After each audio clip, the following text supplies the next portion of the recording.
রাতভর অদ্ভুত সব ঘটনা, অচেনা মানুষ কিংবা অসম্ভব সব কল্পনা।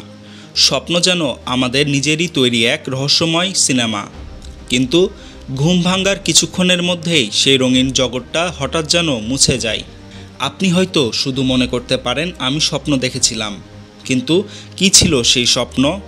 কিছুই তো মনে নেই। এই রহস্যটা শুধু আপনার একার নয়।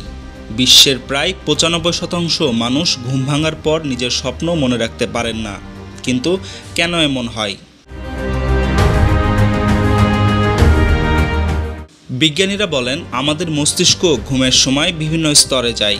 এর মধ্যে সবচেয়ে স্বপ্নময় স্তর হলো র্যাপিড আই মুভমেন্ট স্লিপ।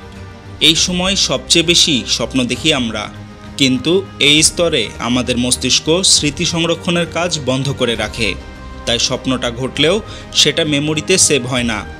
ঘুম ভাঙার পর মনে রাখতে হলে দরকার দ্রুত জেগে ওঠা ও মনোযোগ দেওয়া, যেটা অনেকেই পারেন না। আরও চমকপ্রদ তথ্য হলো, যাদের মস্তিষ্কে নির্দিষ্ট ধরনের সক্রিয়তা বেশি থাকে তারা স্বপ্ন বেশি মনে রাখতে পারে।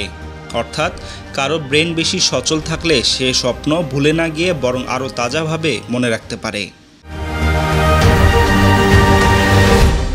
আবার অনেকে বলে থাকেন বেশি মানসিক চাপ, অবসাদ বা অতিরিক্ত ক্লান্তি থাকলে স্বপ্ন মনে থাকার সম্ভাবনা কমে যায়।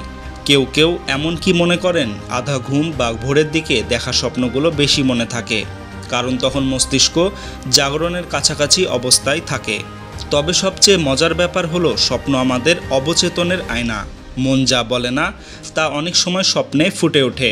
তাই মাঝে মাঝে স্বপ্ন মনে না থাকলেও তার প্রভাব থেকে যায়, হালকা উদ্বেগ, আনন্দ বা এক ধরনের অজানা অনুভূতি হিসেবে। সুতরাং পরের বার যখন ঘুম ভেঙে মনে হবে একটা স্বপ্ন দেখেছিলাম কিন্তু ভুলে গেছি, তখন জানবেন আপনি একা নন। এটা খুব স্বাভাবিক। কিন্তু কেউ চাইলে একটু অনুশীলনের মাধ্যমে স্বপ্ন মনে রাখাও সম্ভব।